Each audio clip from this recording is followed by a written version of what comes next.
আপনি কি জানেন বিশ্বের সবচেয়ে বড় কন্টেইনার জাহাজ এভারগ্রিন শিপ এক কথায় বিশালতার এক অনন্য উদাহরণ। এটি দৈর্ঘ্যে 4টি ফুটবল মাঠের সমান, যা প্রায় 400 মিটার লম্বা, আর উচ্চতার দিক থেকে এটি 22 তলা ভবনের সমান। এত বড় একটি জাহাজ দেখে আপনি অভিভূত হয়ে যাবেন। এই জাহাজের সবচেয়ে বড় বৈশিষ্ট্য হলো এর কন্টেইনার বহন ক্ষমতা।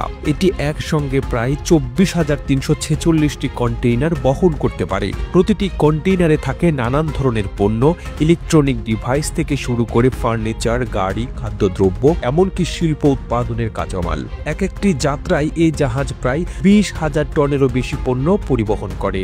এর মানে পুরো একটি দেশের বাণিজ্যের জন্য প্রয়োজনীয় সকল পণ্যই একেবারেই বহন করতে পারে এটি।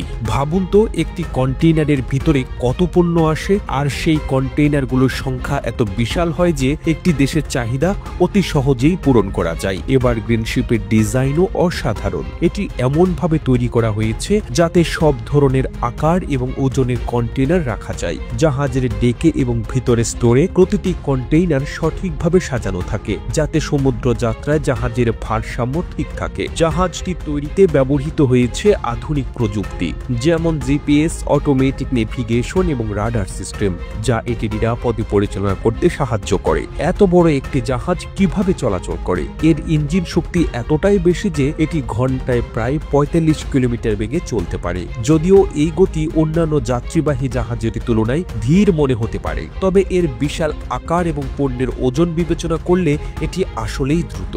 এটি ডিজেল ইঞ্জিন দ্বারা চালিত, তবে এর মধ্যে আধুনিক ফুয়েল সিস্টেম রয়েছে যা পরিবেশ দূষণ কমাতে সাহায্য করে। এভারগ্রিন শিপের মতো বিশাল জাহাজ পরিচালনা করাও একটি বড় চ্যালেঞ্জ। এটি পরিচালনার জন্য প্রায় 300 জন দক্ষ ক্রু সদস্য দরকার হয়। তাদের কাজ শুধু জাহাজ পরিচালনা নয়, বরং কন্টেইনার লোড, আনলোড, রক্ষণাবেক্ষণ এবং নিরাপত্তার দায়িত্ব পালন করা। সমুদ্র যাত্রার সময় ক্রুদের থাকতে হয় সব সময় প্রস্তুত, কারণ বিশাল আকারের এই জাহাজ পরিচালনা করতে তাদের দক্ষতা প্রমাণ দিতে হয় প্রতি মুহূর্তে। তবে এত বড় জাহাজ হওয়ার কারণে এটি সব বন্দরে ভিড়ানো সম্ভব নয়। পৃথিবীর মাত্র কয়েকটি বড় বন্দর, যেমন সিঙ্গাপুর, সাংহাই, রটারডাম এবং লস অ্যাঞ্জেলেসের মতো বন্দরে এটি ভিড়তে পারে, কারণ ছোট বন্দরের অবকাঠামো এই ধরনের বড় জাহাজের জন্য উপযুক্ত নয়। এমনকি পানামা খালের মতো জায়গায়ও এটি চলাচল করতে পারে না। প্রতিবেদনটি তৈরিতে তথ্য ও উপাত্তের সাহায্য নেওয়া হয়েছে দূরবীন ডেইলি নিউজ নামক ফেসবুক পেজ থেকে। আর এতক্ষণ আপনারা সঙ্গে ছিলেন বিশ্ব বাংলার।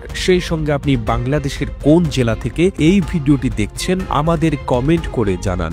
আমরা পরবর্তী ভিডিওতে আপনাকে ধন্যবাদ জানাতে ভুলব না। এতক্ষণ বিশ্ব বাংলার সাথে থাকার জন্য অসংখ্য ধন্যবাদ।